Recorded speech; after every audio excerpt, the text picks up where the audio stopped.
If you're a regular on this channel, you know that I absolutely love my Tesla, from its unique features, ease of use, performance, and more. But even with all of these things, the car is not perfect. My name is Mike Seuss, and today I'm going to share 6 things I hate about my Tesla. Let's get into it.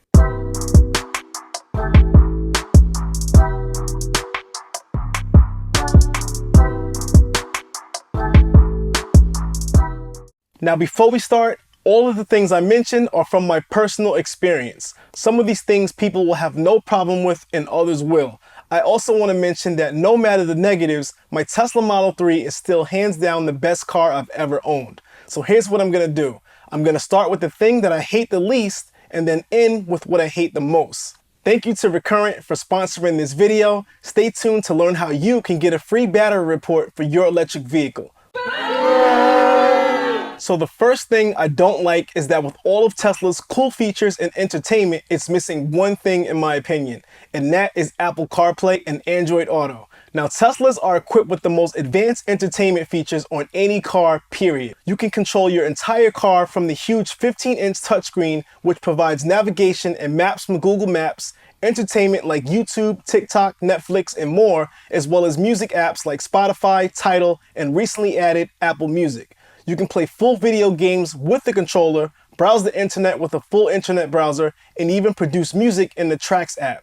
You can also sync your calendar and phone contacts, which also lets you send text messages right from the touchscreen as well.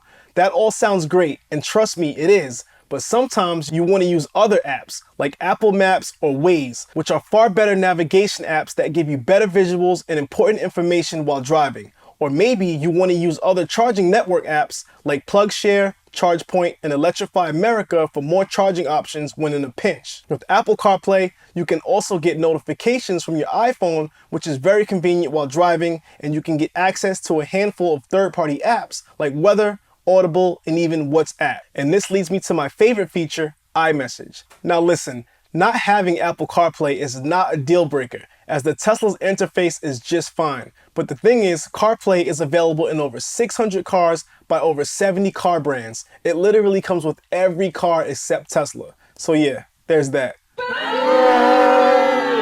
The next thing I dislike is the nagging of the Autopilot prompts. If you aren't familiar with Autopilot, it's the Tesla's auto drive feature, which lets you drive the car without having to be in control, meaning you do not have to steer, use the gas, or brake the car. The Tesla will do everything for you. And if you have full self-driving, the car will also navigate to your destination without you having to do anything at all except type in the destination address. If you see my other videos, you'll know that I love Autopilot and use it almost 80% of the time when I'm taking long road trips. But the thing is, there's a safety feature that can be a bit annoying. Since unexpected events can happen on the road while driving, Tesla wants to make sure you're alert and paying attention while the car is in autopilot. And it does this by requesting you to put slight force on the steering wheel or tapping the scroll wheel to confirm you are alert.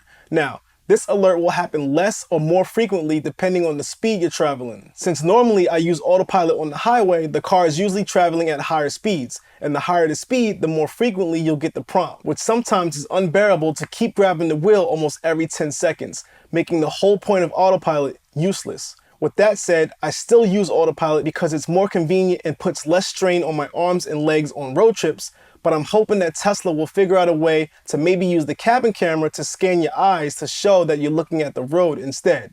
So what do you say, Elon? While on the topic of autopilot, there's one other thing I just can't stand, and that is phantom braking. Phantom braking is when you are in autopilot on an open road with absolutely nothing in front, on the sides, or the back of you, and your Tesla decides to slam on the brakes for absolutely no reason. And it's one of the scariest things I've experienced when owning my Tesla. Now, I will admit I've only experienced this a few amount of times, mostly when first buying my Tesla in 2021. Since then, there's been multiple updates and I've noticed it happening much less frequently. But it did happen to me again recently, which is why I decided to mention it here. There are lots of people who own Teslas and haven't experienced this at all, so maybe it's just a small number of people. Hopefully, the problem will be eliminated in a future update.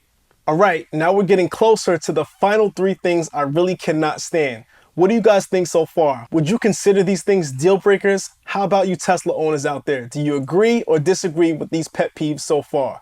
Let me know down in the comments.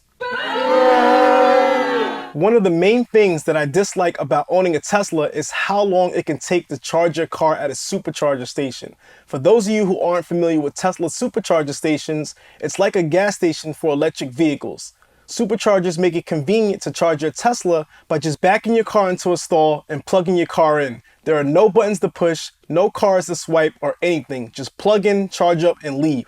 This all sounds great until you realize that you'll be sitting at a supercharger anywhere from 5 minutes to an hour, depending on multiple factors, like the type of supercharger you're using, how much range you need to continue your trip, and how many Teslas are charging at the same station.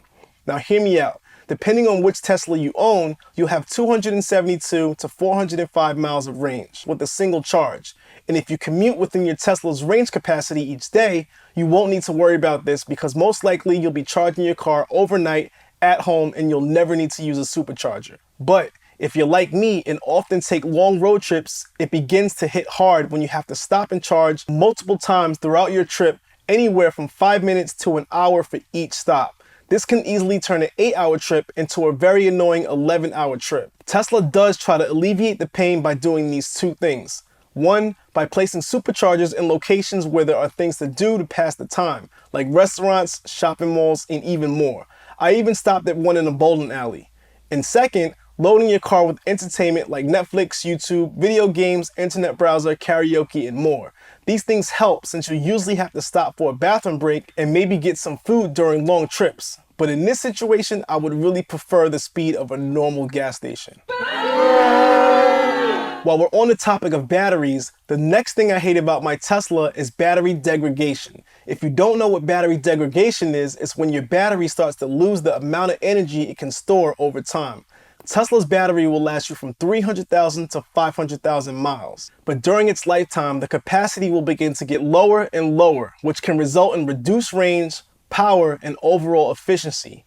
Battery degradation is a normal part of EVs, not just Teslas. But the reason I hate this is that I like to take long road trips, and with the EV, you already need to stop at superchargers to charge your car, which adds more time to your trip versus a traditional gas car. And now that I'm facing battery degradation myself, it means I need to make extra stops to charge, which will take even more time to reach my destination.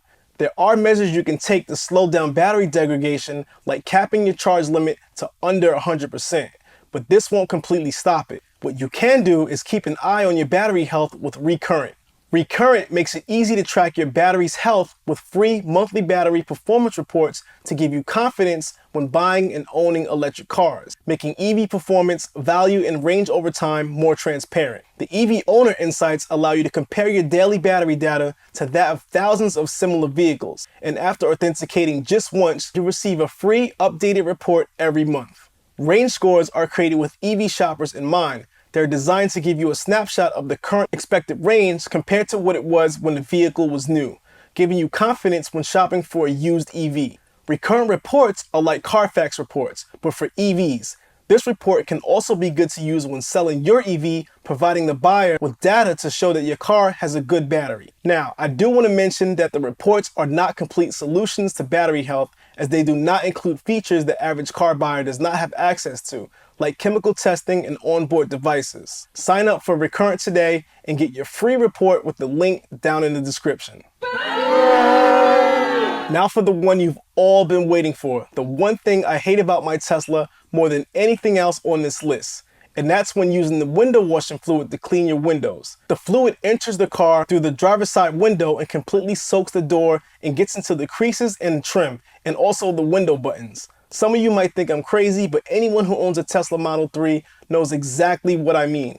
Some of you might say to close your windows when you spray, which yes, I do now, but when driving and something gets on your window and you need to remove it, a quick spray should not completely soak your interior. I've owned plenty of cars and none of them have this issue. I've been trying my best to hold off on buying those ugly window guards, but I don't know if I can hold off any longer.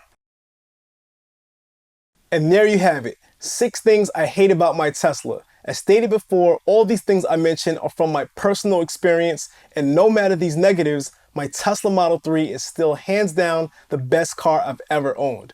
If you're a Tesla owner, let me know your negatives. And if you don't own a Tesla, let me know which of my negatives would bother you the most. As always, if you enjoyed this content, give this video a like, and consider subscribing to the channel for more Tesla content. Until next time, peace.